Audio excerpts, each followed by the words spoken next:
Hello and welcome to Insomniac Histories. Imagine standing on a windswept shore at the edge of the known world. Before you stretches the cold, grey expanse of the North Atlantic, its waves crashing against black volcanic rocks.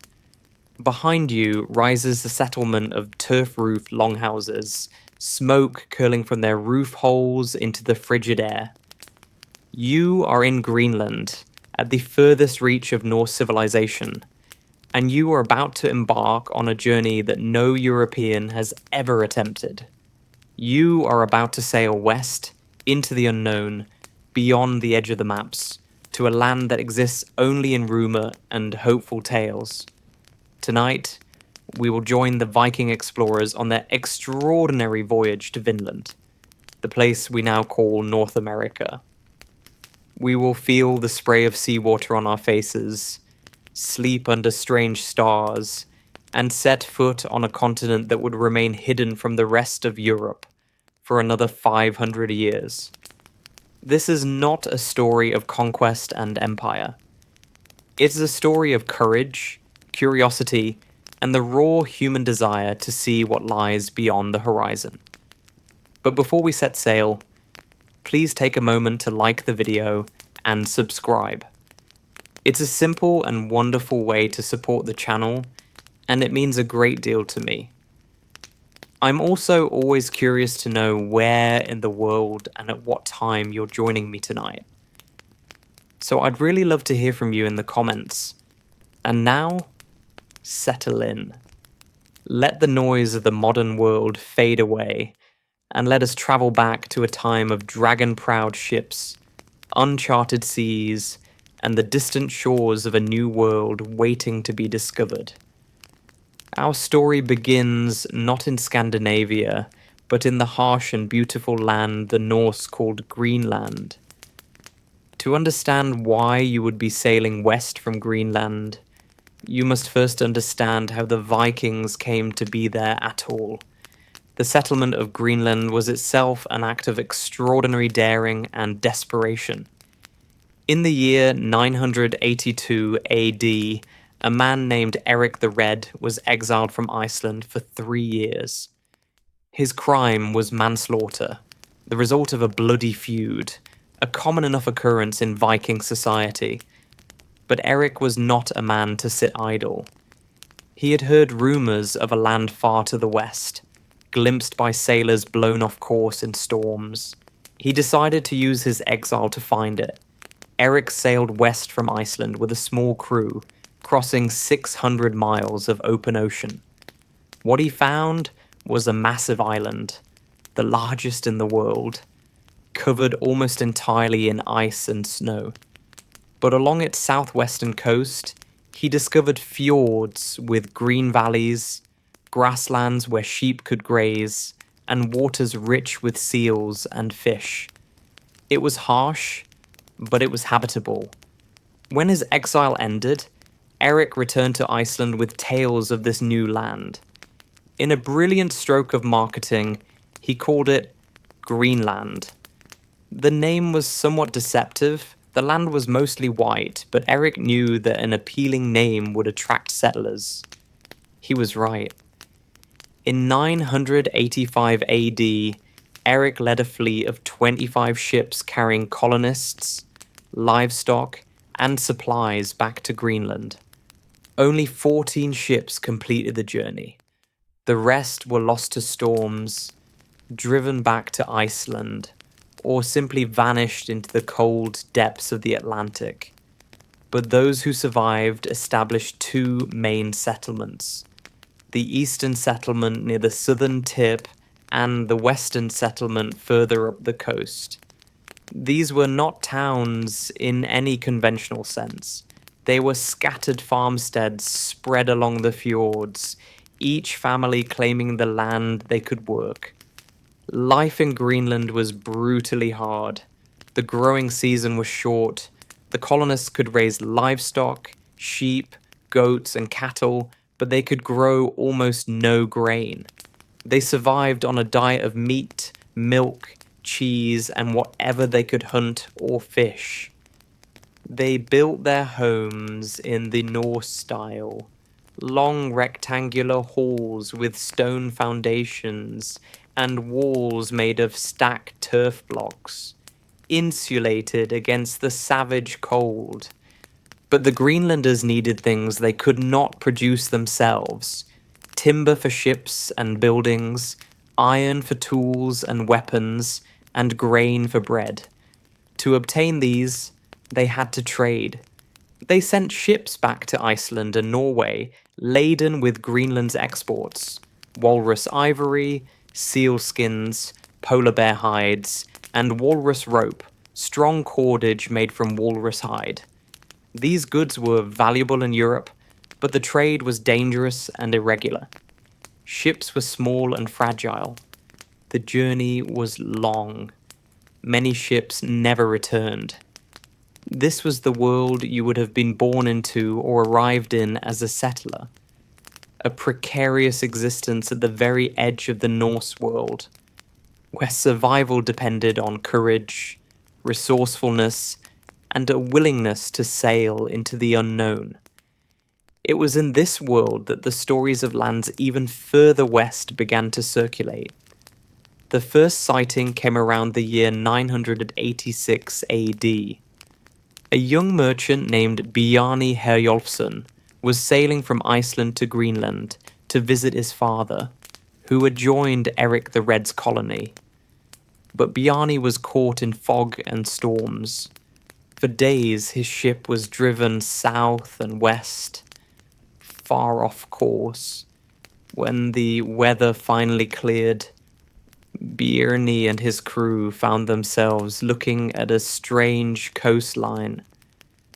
The land was heavily forested, with low hills rising from the shore. This was not Greenland. There were no glaciers, no towering icy peaks. Bjarni's crew begged him to go ashore, to explore, to see what this new land might offer. But Bjarni was a practical man, a merchant, not an explorer. He had a destination and a cargo. He refused to land. Instead, he turned his ship north, sailed along the coast for several days, and eventually found his way back to Greenland. When Bjarni told his story, he was criticized. The Greenlanders thought him foolish for not investigating such a discovery. But his tale was remembered, passed from farmstead to farmstead during the long, dark winters, and it sparked the imagination of a young man named Leif Erikson, the son of Erik the Red himself. Leif was everything Bjarni was not. He was bold, curious, and hungry for glory. Around the year 1000 AD, Leif decided to retrace Bjarni's route and find the lands he had described. Leif purchased Bjarni's ship, the very vessel that had made the first sighting. He gathered a crew of 35 men. These were not soldiers or warriors in the traditional sense. They were sailors, farmers, and craftsmen, men who could build, hunt, and survive in unknown territory. This would not be a raid. It would be an expedition of exploration and potential settlement. And this is where your journey begins. Let us imagine that you are one of those 35. Perhaps you're a young man, strong and capable, seeking adventure and a chance to make a name for yourself. Perhaps you are a skilled carpenter or blacksmith, valued for the practical skills that would be essential in a new land. Or perhaps you are simply desperate, a landless man with no prospects in Greenland, willing to risk everything for the chance of a better life.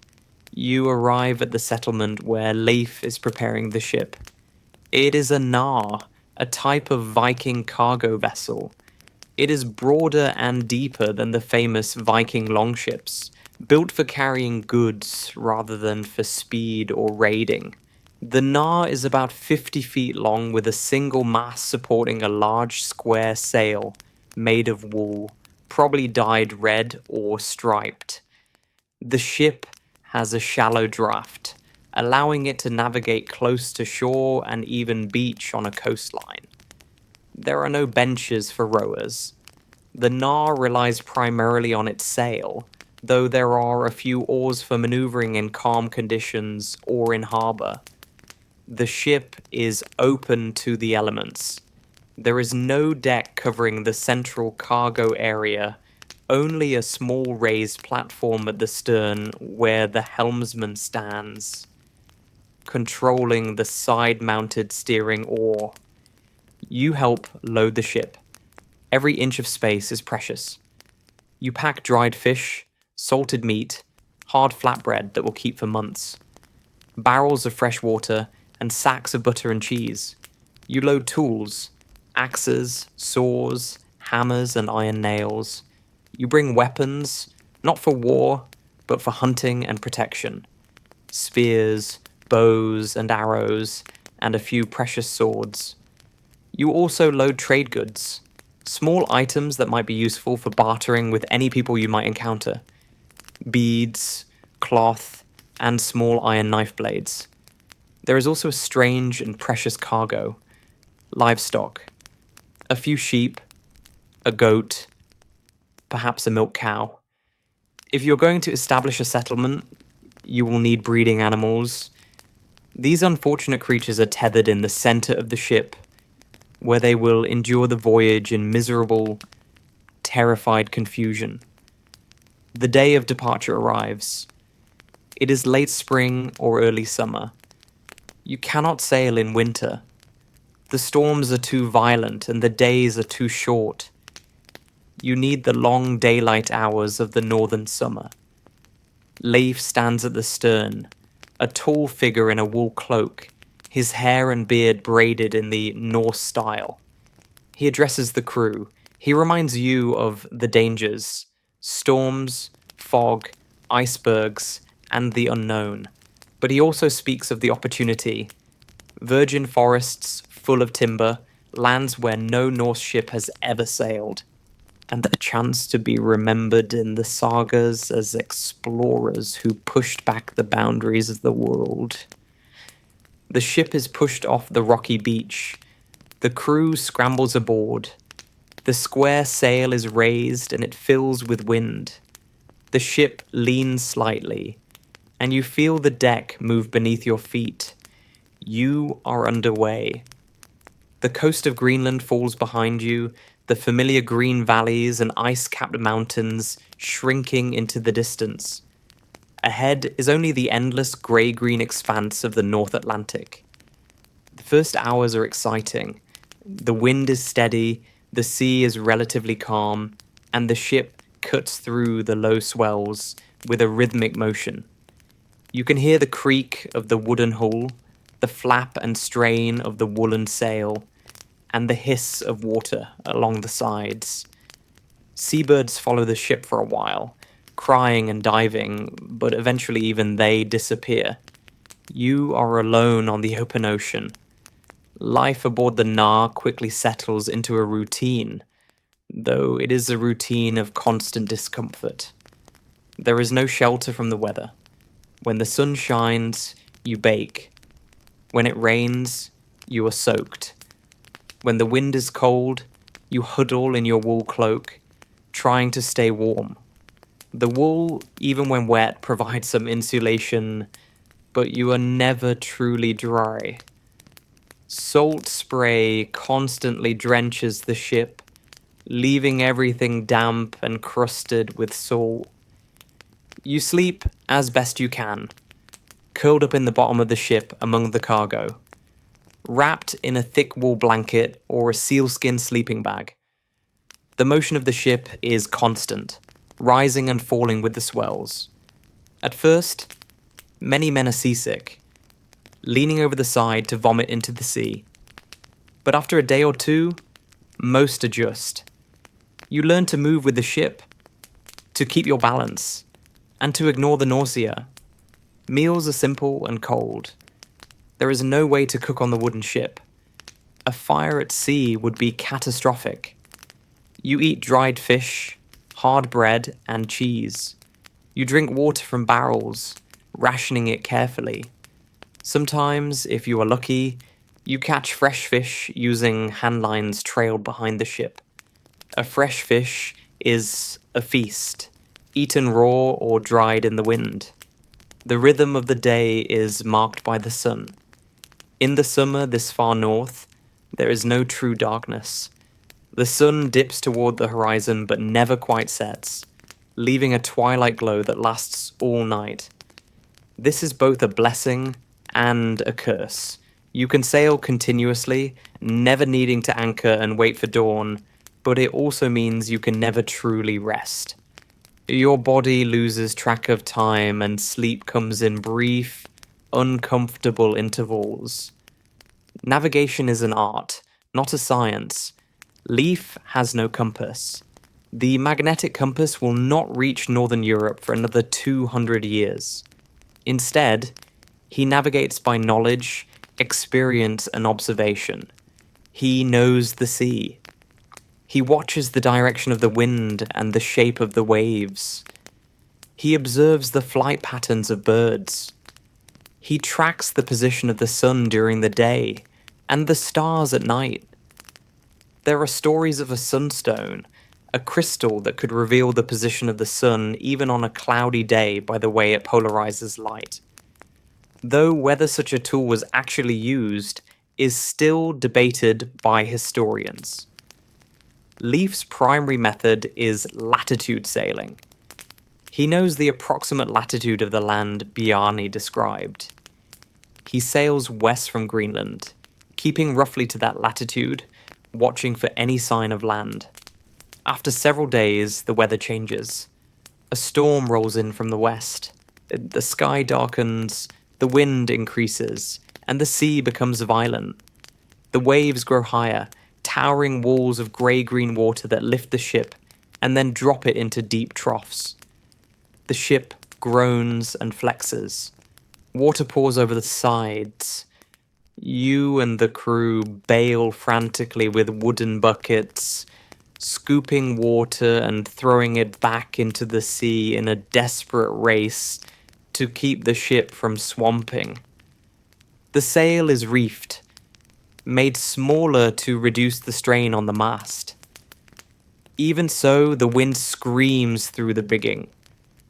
The helmsman fights the steering oar, trying to keep the ship's bow pointed into the waves. If the ship turns sideways to the storm, it will capsize. You are exhausted, terrified, soaked to the bone, and freezing. You cling to the side of the ship, praying to Thor, to Odin, to any god who might listen. The livestock panic, their cries lost in the roar of wind and water. This goes on for hours, perhaps an entire day and night. Time loses all meaning. Finally, slowly, the storm passes. The wind eases. The waves subside. And the sun breaks through the clouds. You collapse in exhaustion, too tired to even feel relief. The ship is still afloat, battered but intact. Miraculously, no one has been lost overboard. You bail out the remaining water, check the cargo, and try to dry out your clothes in the weak sunshine. This is the reality of Viking ocean voyaging. It is not glorious. It is brutal, terrifying, and exhausting. And yet, you press on. After what feels like an eternity, but is probably a week or slightly more, someone shouts, "Land!" You scramble to your feet and look where he is pointing. There, on the western horizon, is a dark line. Land. As you sail closer, the coastline becomes clearer. It is rocky and barren, with flat stone beaches and no trees. Leif compares this to Bjarni's description. This is the first land Bjarni saw. Leif names it Helluland, stone slab land. It is almost certainly what we now know as Baffin Island in the Canadian Arctic. You do not land. There is nothing here to interest you. No timber, no grazing land, just endless rock and ice. Leif orders the ship to sail south along the coast. After 2 more days of sailing, the landscape begins to change. The rocky coast gives way to a heavily forested coastline. Trees, something Greenland desperately lacks, stretch as far as you can see. The land is low and flat, with white sandy beaches. Leif orders the ship to anchor, and you row ashore in a small boat. You step onto the beach, the first Norse feet to touch this soil. The sand is fine and white. Behind the beach is a dense forest of spruce and pine. Leif names this place Markland, forest land. This is likely the coast of Labrador. The crew spreads out to explore. You walk into the forest. It is silent, primeval, utterly untouched by human hands. The trees are tall and straight, perfect for timber. You feel a sense of awe and unease. This is a strange and wild land. You see signs of animals, tracks in the soft earth, but no people. After exploring for a few hours and cutting some timber to take back to the ship, and Leif decides to continue south. He wants to find the land Bjarni described as the most promising, a land with grapes, the land that would come to be called Vinland. You sail south for several more days. The weather is milder now. The sea is calmer. Finally, you round a cape and enter a wide bay. The coastline here is gentler, with green meadows sloping down to the water. You can see a river flowing into the sea, and most astonishing of all, you can see that the land is rich and fertile. Leif orders the ship to sail up the river. You navigate carefully, taking soundings with a weighted rope to measure the depth. The ship glides upriver for several miles until you find a suitable place to land. A sheltered spot where the river widens into a small lake. This is it. This is Vinland. You beach the ship and begin to unload. The first priority is shelter. You cannot live on the ship indefinitely. Working together, the crew begins to build. You construct several large longhouses in the Norse style. These are rectangular buildings with wooden frames and walls made of stacked turf. The roofs are also turf, supported by wooden beams. Inside, a long central hearth runs down the middle of the building. Sleeping benches are built along the sides. The work is hard but satisfying. You are building a settlement in a new world. While the construction continues, others explore the surrounding area. They return with incredible news. The rivers are full of salmon, bigger than any salmon in Greenland or Iceland. The forests are full of game, deer, and other animals, and most remarkably, they find vines heavy with wild grapes. This is where the name Vinland comes from, though there is debate among historians about whether these were true grapes or some other berry. Regardless, to the Norse, this was a land of plenty, a sharp contrast to the harsh scarcity of Greenland. You settle into life in Vinland. The days take on a new rhythm. Some men hunt and fish, providing fresh meat for the camp. Others cut timber, felling the massive trees and shaping them into planks and beams. You begin to stockpile lumber to take back to Greenland, where it will be worth a fortune. Others tend to the livestock, allowing them to graze on the rich meadows. The weather is mild, far warmer than Greenland. There is no snow even as autumn approaches. You feel a cautious optimism. Perhaps this could be a new home, a place where the Norse could build a lasting settlement. But you are not alone. One day, while exploring the coast, you encounter them. They are people, but not people like any you have seen before.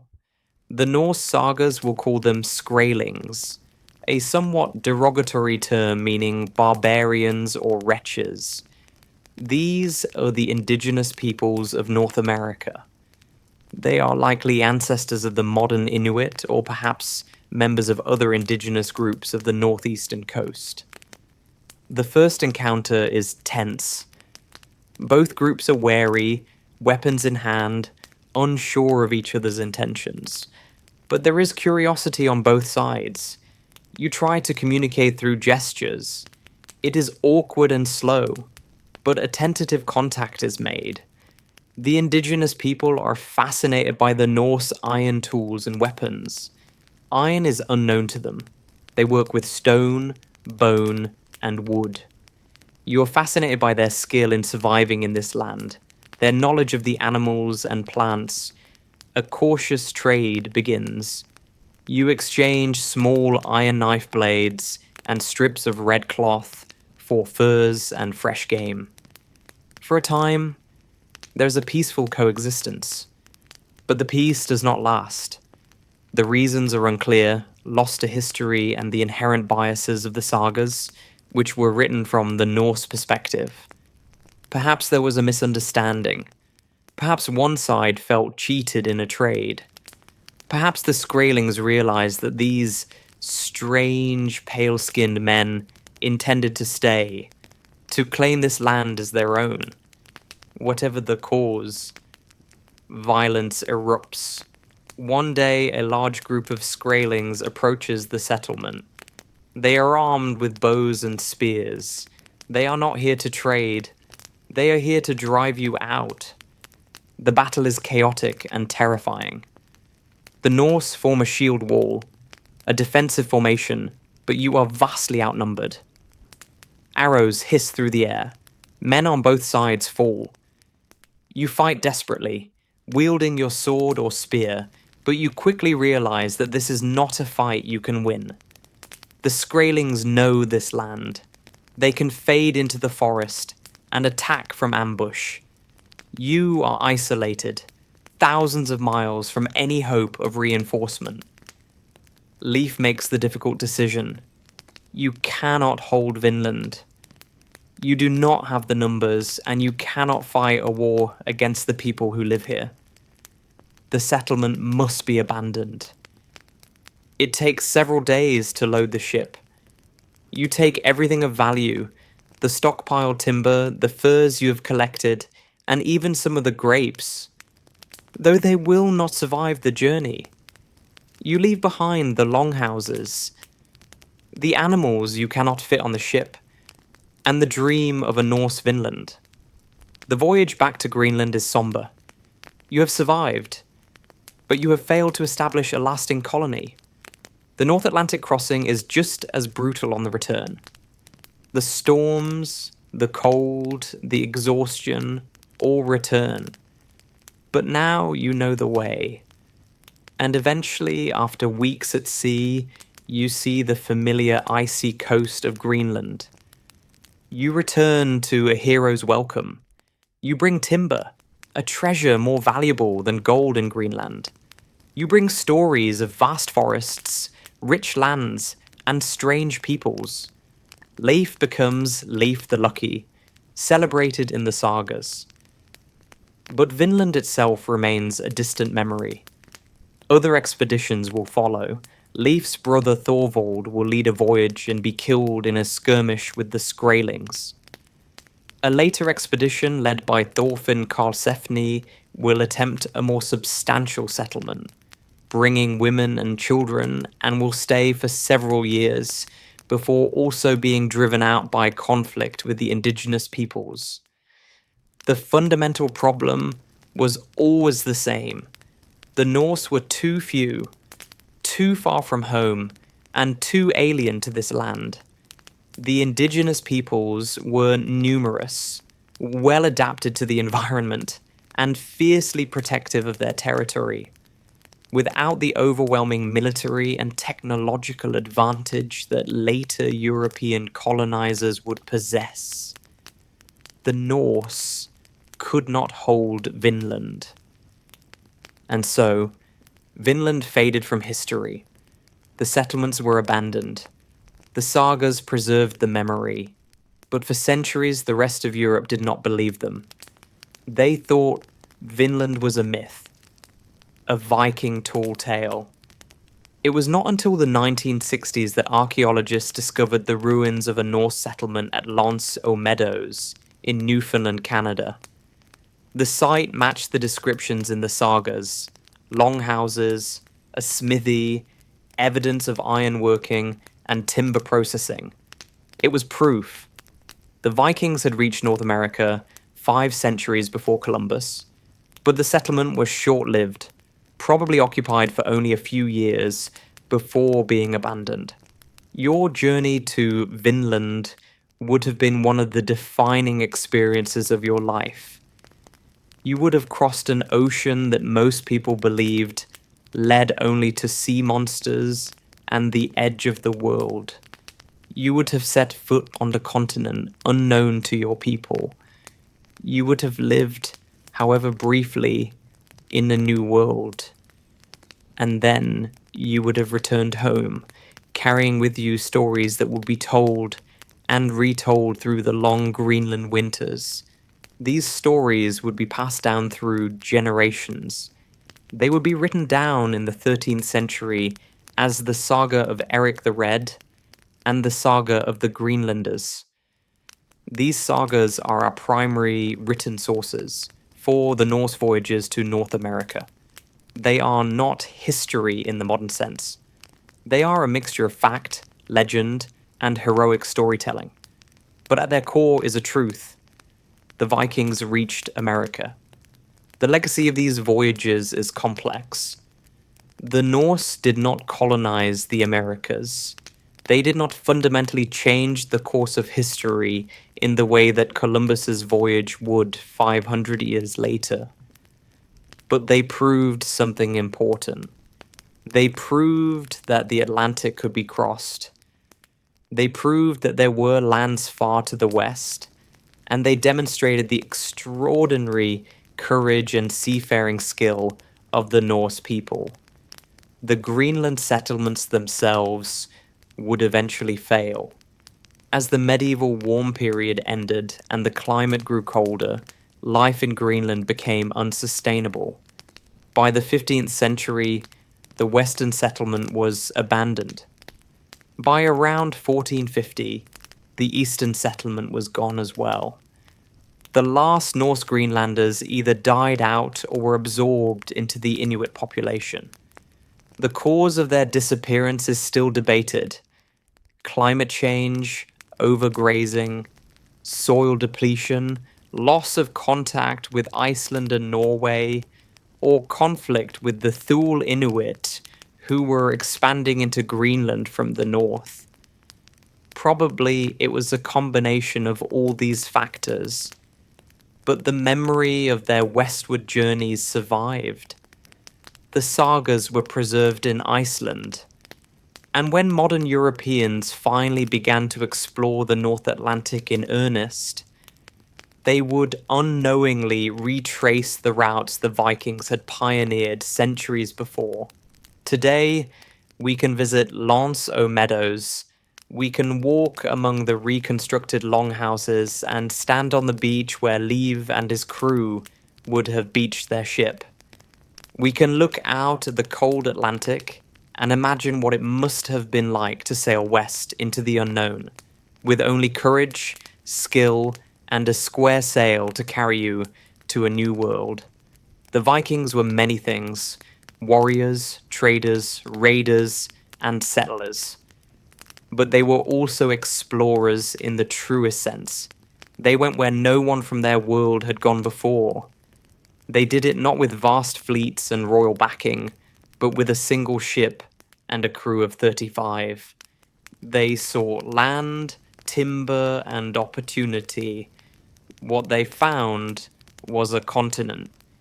If you had sailed with Leif Erikson to Vinland, you would have experienced the raw edge of human exploration. You would have known terror on the open ocean, the exhaustion of constant labor, and the thrill of discovery.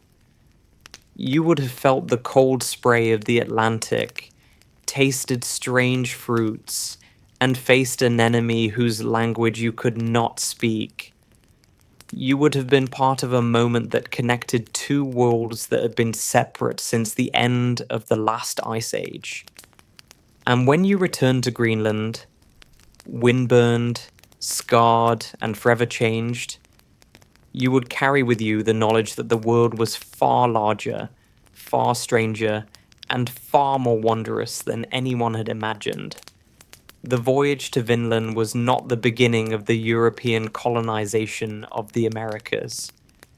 That would come much later with far darker consequences, but it was a first step, a brave and extraordinary journey into the unknown. And it reminds us that the desire to explore, to see what lies beyond the horizon, is one of the oldest and most powerful human impulses. And so our journey with the Vikings to the New World comes to a close. We have crossed the North Atlantic, set foot in Vinland, and returned to tell the tale. It has been a true pleasure to be your guide through this extraordinary chapter of history. Thank you for listening. Until our next journey into the past, I wish you a calm and peaceful night.